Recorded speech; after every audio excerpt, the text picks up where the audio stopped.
வணக்கம். நான் உங்கள் உமாஹரன் ராசையா. இந்தியாவுக்கு இது என்ன புதுசா என்றபடி கடந்து போகத்தான் யோசிச்சேன்.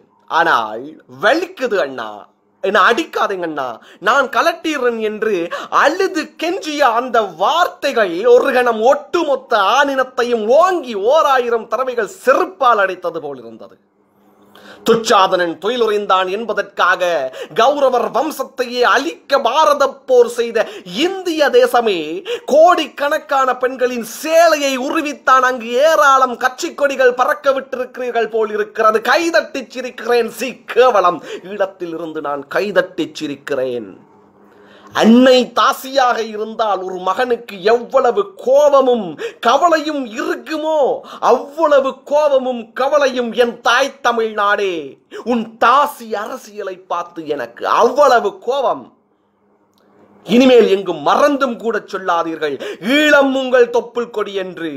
ஈழத்தில் நாங்கள் பலியாடுகள் தான். ஆனால் தேர்தலங்களில் மட்டுமல்ல, போர்க்களங்களிலும் பெண்களுக்கு சம உரிமை கொடுத்து அவர்களை கண்ணியமாகவும் மரியாதையுடனும் நடத்திய ஒரு நல்ல சுத்தமான வீரன் மேய்த்துவிட்டு போன பலியாடுகள்.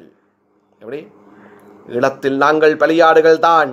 ஆனால் தேர்தலங்களில் மட்டுமல்ல, போர்க்களங்களிலும் பெண்களுக்கு சம உரிமை கொடுத்து அவர்களை கண்ணியமாகவும் மரியாதையுடனும் நடத்திய ஒரு நல்ல சுத்தமான வீரன் மேய்த்து விட்டு போன ஆடுகள்.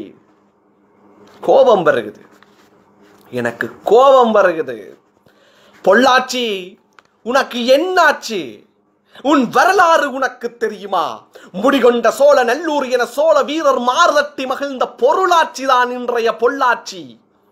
வால்சத்தம், வேல்சத்தம், ஒளிச்சத்தம், கிளிச்சத்தம், மாற்றுச்சத்தம், காற்றிலாடும் நாற்றுச்சத்தம், துள்ளி விழும் மரவிச்சத்தம், மணிச்சத்தம், மழலை சத்தம் என நித்தம் குதூகலித்த பொள்ளாச்சியில் 273 பெண்களின் கத்தல் சத்தம், கதறல் சத்தமும் 7 ஆண்டுகளாய் ஒவ்வொருவனும் சுவாசித்த காற்றிலே கலந்துதான் இருந்திருக்கிறது.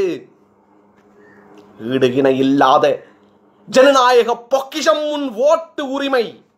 அதை காசுக்கு விற்கும் தாசித்தனத்தால் தான் இவையெல்லாம் அரங்கேறுகிறது. இந்த அசிங்கங்களுக்கெல்லாம் உனக்கும் பங்கிருக்கிறது. இப்படியே விற்றுக்கொண்டு இரு, இப்படியே உன் ஓட்டுக்களை விற்றுக்கொண்டு இரு. ஒரு நாள் உன் வீட்டு பொம்பளையின் அம்மன வீடியோவும் இணையங்களில் விளம்பரத்தான் போகிறது. நக்கீரன் கோபால், உங்களுக்கு அறிவு இருக்கிறதா இல்லையா? யாரை கேட்டு நீங்கள் இந்த கற்பழிப்பு காடையர்களை நாய்கள் என்று குறிப்பிட்டீர்கள்? யாரை கேட்டு நீங்கள் இந்த காவாலிகளை காப்பாற்ற நினைத்த காவல்துறையை நாய்கள் என்று குறிப்பிட்டீர்கள்?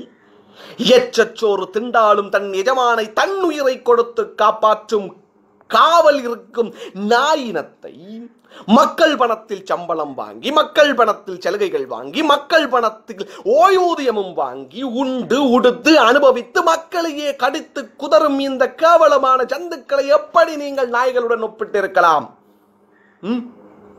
நாய்கள் எப்பயாவது தான் கலவி கொண்ட பொழுதுகளை கேமராவில் படம் பிடிச்சிருக்கா? அதை காட்டி மிரட்டி காசு பறிச்சிருக்கா? பிட்ட நாய் வாழ சுருட்டி காலுக்கிடையில் வச்சால் கடுவன் நாய் நாகரீகமாக நகர்ந்து போகும். உங்களுக்கு தெரியுமா?